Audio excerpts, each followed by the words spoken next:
The question is, actual performance of employees is measured in the second step of controlling process. Explain the next 3 steps in the process. तो अगर हम बात करें controlling के process की, तो हम सेकेंड स्टेप में एक्चुअल परफॉर्मेंस को मेजर करते हैं, राइट? तो हम यहाँ पे फटाफट से एक क्विक रिवीजन करते हैं सारे स्टेप्स का। सबसे पहले हम क्या करते हैं कंट्रोलिंग के प्रोसेस में, हम अपने स्टैंडर्ड परफॉर्मेंस को सेट करते हैं, ठीक है? हम अपने बेंचमार्क को सेट करते हैं जिसके बेसिस पे हम अपने एक्चुअल परफॉर्मेंस को मेजर करते हैं, ठीक है? Then comes the next step जहां पे हम अपने एक्चुअल परफॉर्मेंस को मेजर करते हैं, राइट? एक्चुअल परफॉर्मेंस को हम मेजर करते हैं, राइट?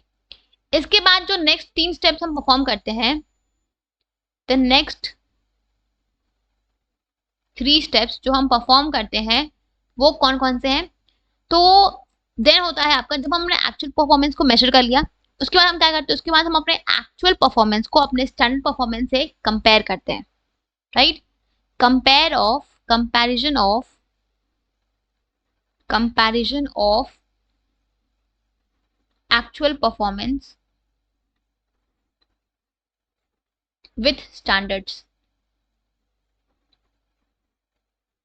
अब हमने जो बेंचमार्क सेट किया है, हम उस बेंचमार्क से अपने इस एक्चुअल परफॉर्मेंस को कंपेयर करते हैं, ठीक है?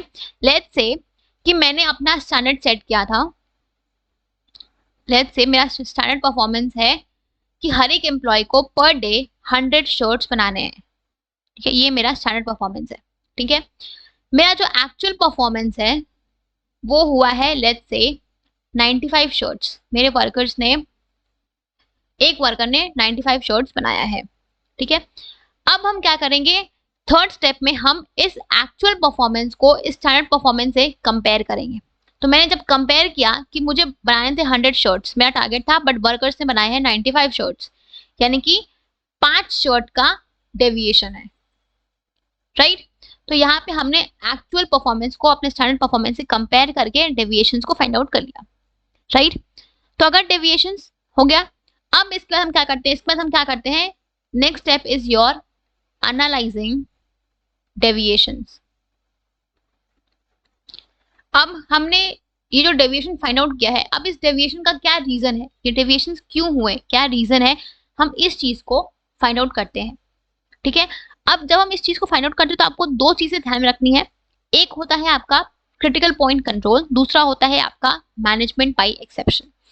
क्रिटिकल पॉइंट कंट्रोल क्या बोलता है कि आपको अपने मैनेजमेंट में जो की रिजल्ट एरियाज है उनको आइडेंटिफाई करना है, और अगर उनमें डेविएशंस हो तो उसको देखना है, उसको उसके ऊपर एक चेक रखनी है, राइट?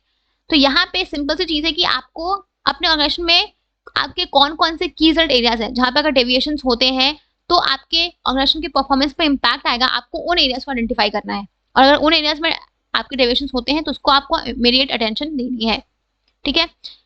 एक तो ये चीज हो गई। दूसरा क्या है आपका, दूसरा है आपका मैनेजमेंट बाय एक्सेप्शन, जो ये बोलता है कि ये जो आपने KRAs सेट किए हैं, आपको हर डेविएशन की एक परमिसेबल लिमिट बनानी है, मतलब कि अगर डेविएशंस उस लिमिट के अंदर होती है तो फिर ठीक चलेगा, बट अगर डेविएशन उस लिमिट से बाहर होती है तो उसको आपको इमीडिएट अटेंशन देने की जरूरत है। यानी कि आपको in short, because management by exception ये बोलता है कि अगर आप हर चीज को कंट्रोल करना चाहोगे तो आप कुछ भी चीज को कंट्रोल नहीं कर पाओगे, राइट?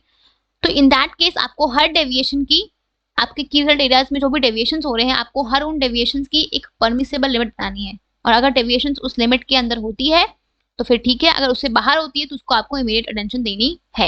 लेट्स से कि मैंने बनाया कि अगर ये जो मेरा स्टैंडर्ड परफॉर्मेंस है ये है, इसकी मैंने परमिसेबल लिमिट बनाई कि अगर मान लो शर्ट्स एक दो शर्ट्स ऊपर नीचे बन सकते हैं, राइट? तो ये मेरी परमिसेबल लिमिट, अगर 2 शर्ट्स कम बनेंगे तो वो ठीक चलेगा, बट यहाँ पे, ठीक है?